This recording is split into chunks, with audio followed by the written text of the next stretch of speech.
This episode sponsored by Lake Monster Details, producing the Don's Light and Magic Legacy line of parts, offering upgrade parts and decals for accuracy, special effects, and lighting.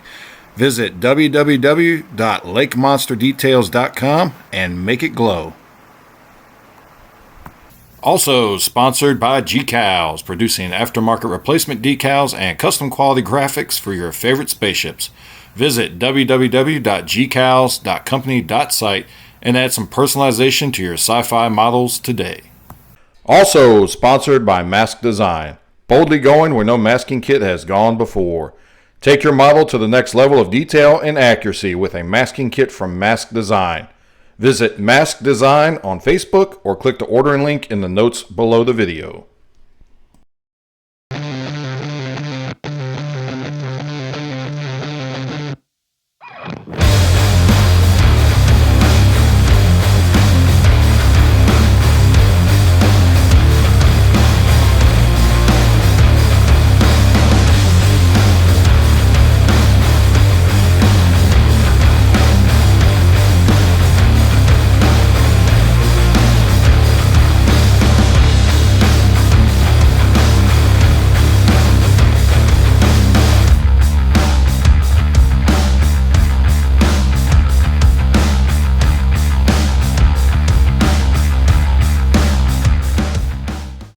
Dispatch War Rocket Ajax to bring me back his body.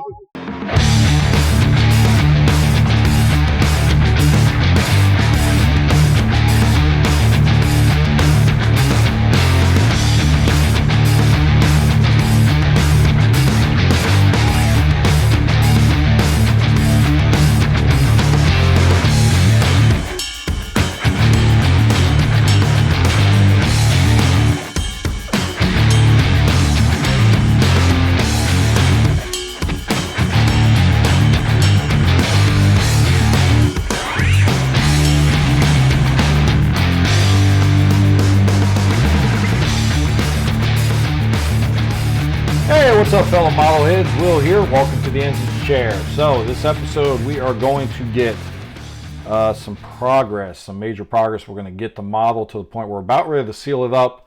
All the electronics are installed. I'm going to show you the first full light test of the model that I'm doing on it with everything connected. And it turned out real well. A couple little hiccups that we're going to talk about in this episode, but everything will turn out just fine by the end. And I realized last episode I was going to show you, I said I was going to show you something special, and I forgot to do it last episode. But what I've got is, what came in the mail, is the Flash Gordon book, which is the official story of the film that came out, I think this came out, I don't know, 4 or 5 years ago. And it's really cool. I want to show you a couple pictures real quick in this. So give me a minute. I'll put you on the bench. We'll take a look. All right, so here's that book. I just kind of want to take a look at a couple things. And it's a really beautiful book. It's got a lot of nice illustrations in it. There's some stuff in here that's never before been seen. It talks about the history of Flash Gordon, and gives character profiles and profiles on all the actors and the major roles.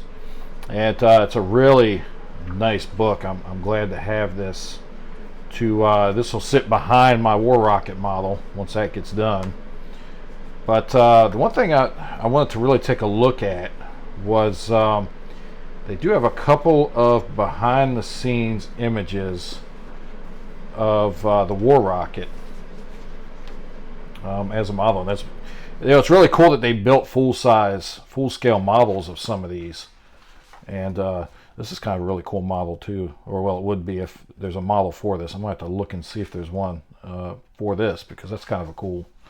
That'd be kind of a cool model. There's some filming images of the full part of the War Rocket that they built for filming the battle scene. Some really cool behind the scenes images of that, and Brian Blessed in there.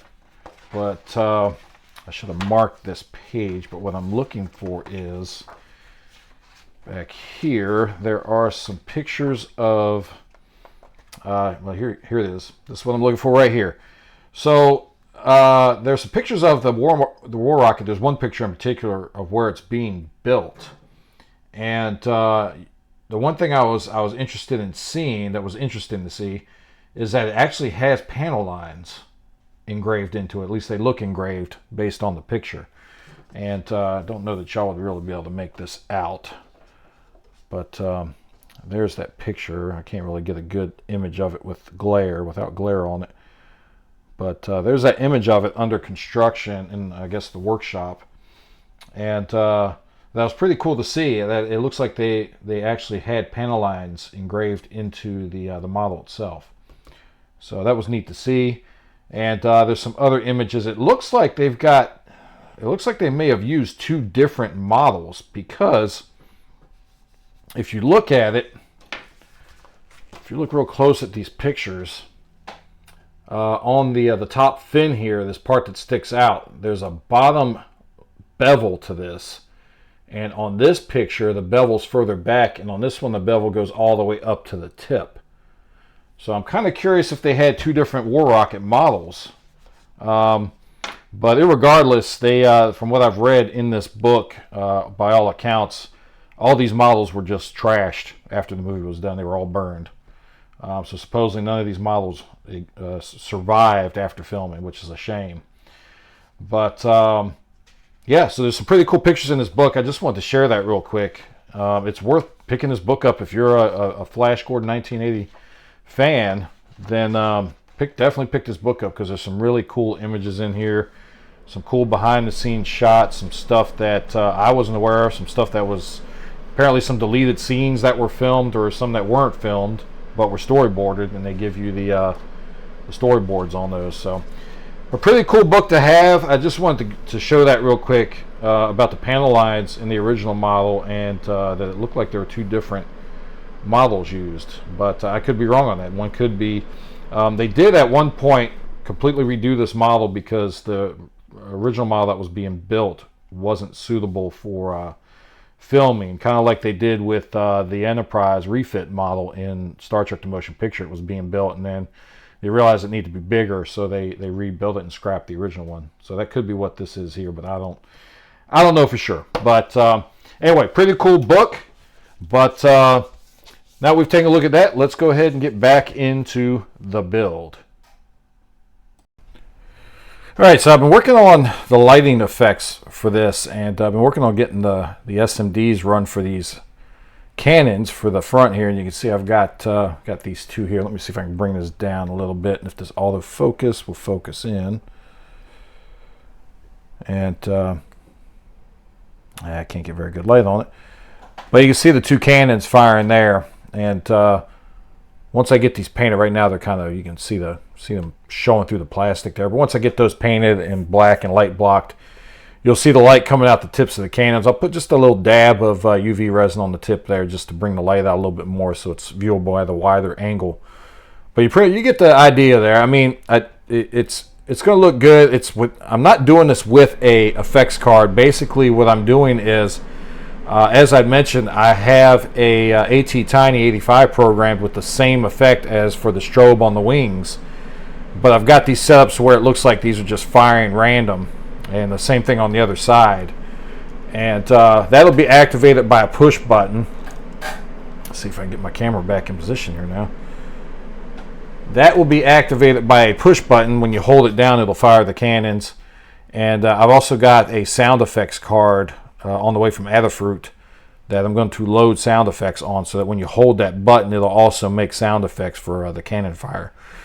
So once that gets in, I can start working on that aspect, but I can get this all, my goal right now is just to kind of get this buttoned up, get the electronics done and inside, and that way I can start finally sealing everything up, getting the final coat of primer on this, and just working on any last spots I need to before I start putting on my my black gloss coat, and then let that dry real good. That's going to have to sit for a couple days, maybe even a week, before I even start worrying about putting on the metallics.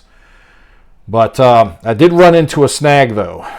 So when I was putting these SMDs in, originally I had wires hanging out, and I was soldering them to the wire and pulling them through. Well, I had one while I was working on this that got pulled all the way out, so I had to feed the SMD into the hole in the front, and then use a little hook to try to kind of hook the wire through the hole in here, and pull the wire out so that way I could get it wired in. Well, I think when I was doing that, I accidentally hooked one of the wires inside, and I lost two of the lights, two of the SMDs. Light number 2, there's 5 lights in here. I lost number 2 and number 4. And I think what happened is they both share a common ground, which hooked to post 5 on the chip, the AT Tiny chip.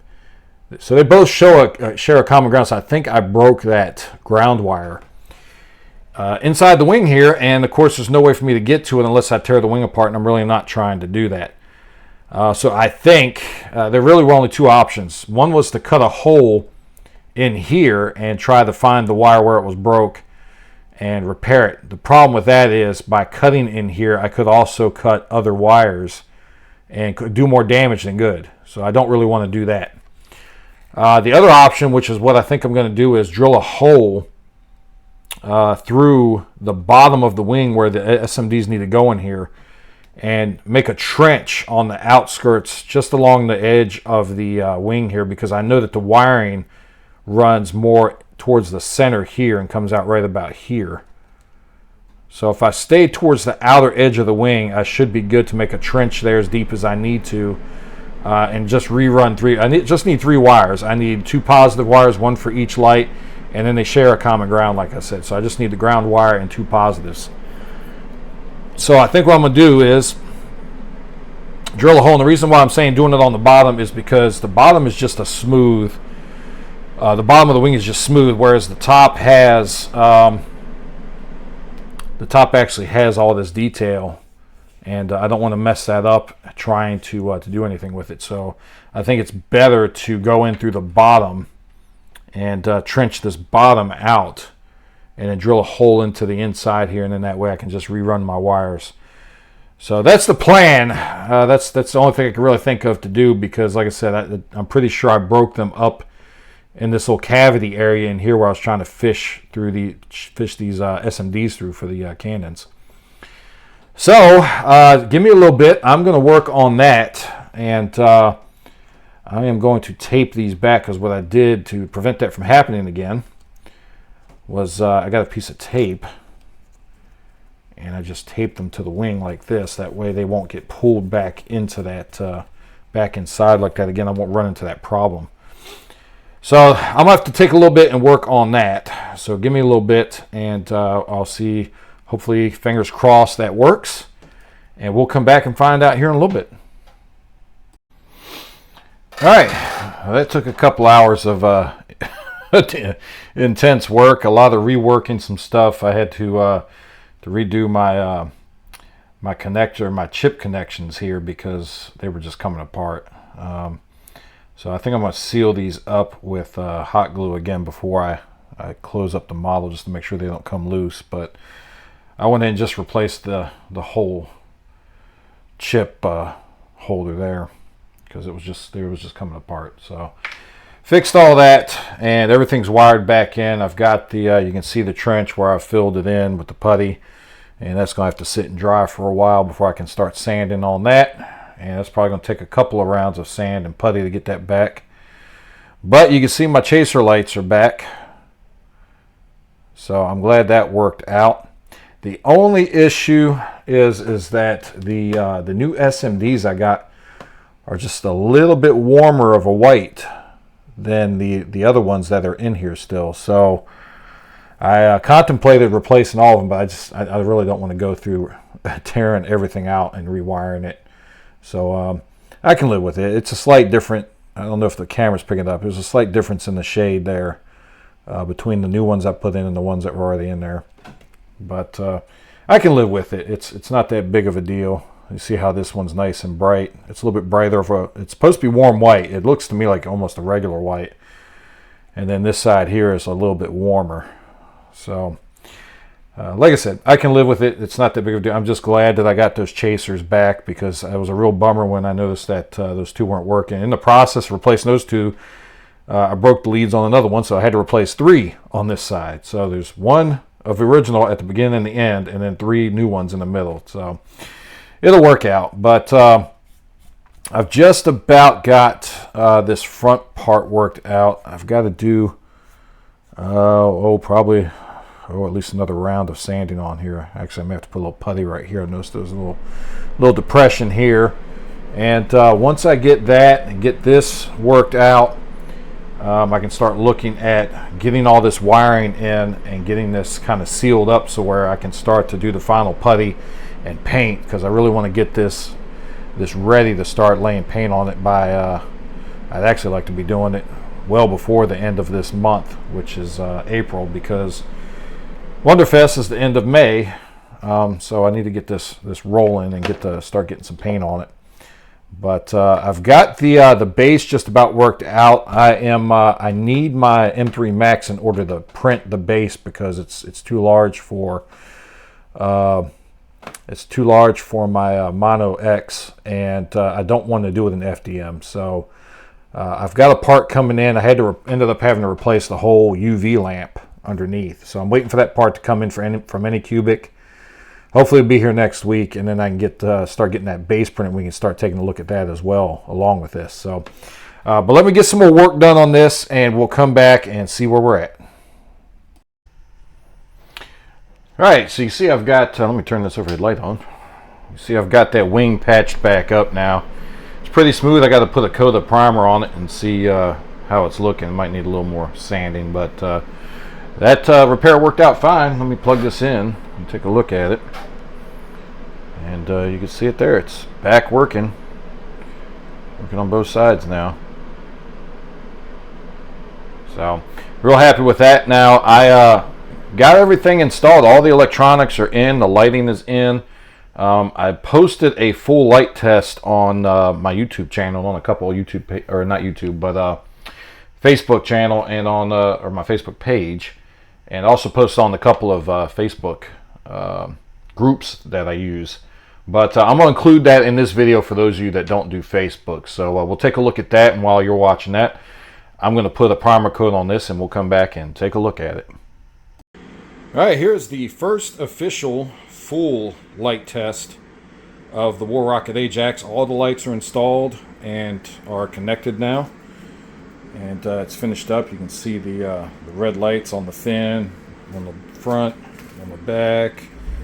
You can see the lighting. I've got the cannons on a constant loop right now just to test out the SMDs, and you can see that on both sides.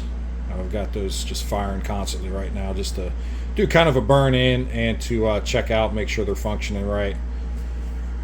And let's cut this light off so you can get a better look at it. And that's going to look good once I get that all light blocked.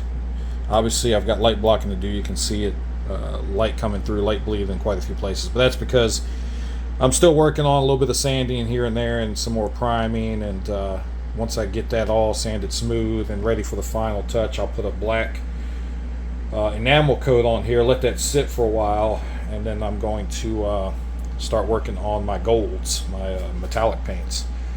But you can see the bridge. I've just got the floor in there right now. Still working on the back wall some more. And you've got the spotlights in the front. Those are in place, and those will get lenses once the painting's all done, or maybe before that, and I'll just mask them, but they're not in there right now.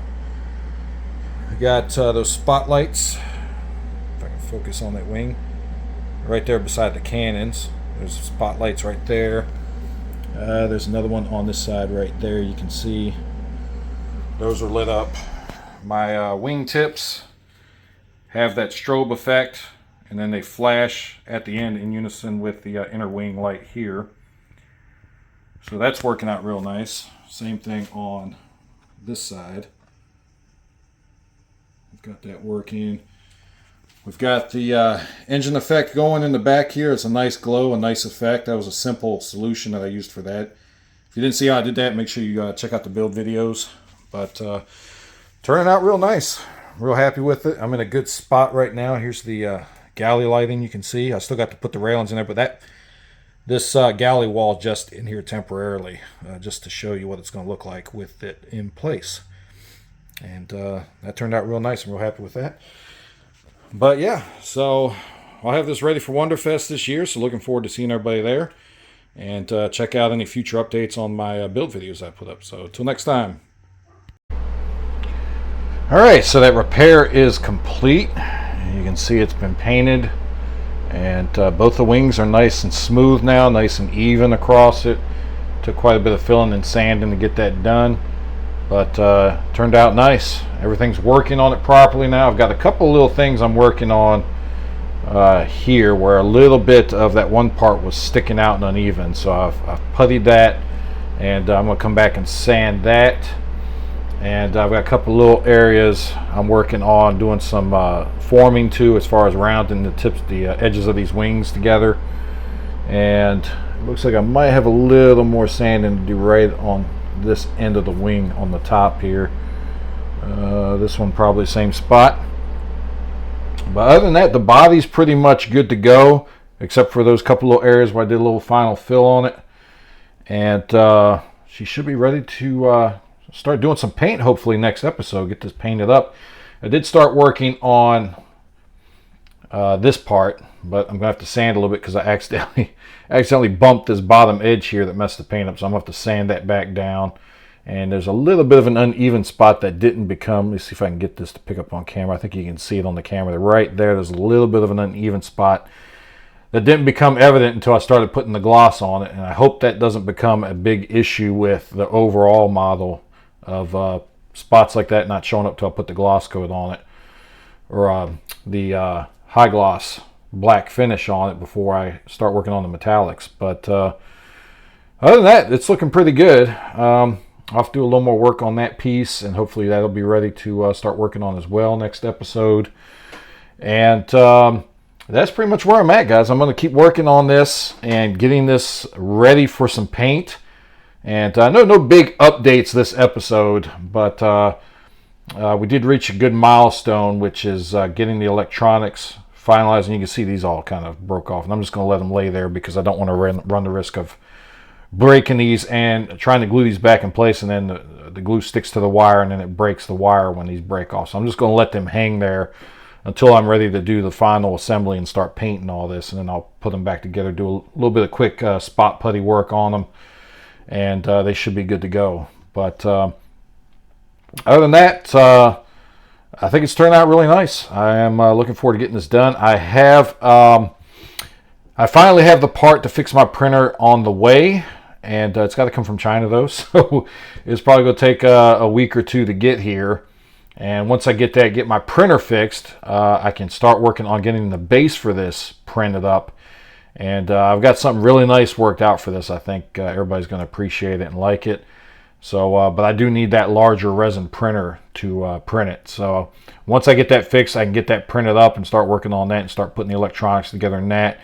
And I'd kind of like to be ready to at least be able to sit this on the mount when I go to paint it. That way it's not laying on anything like this.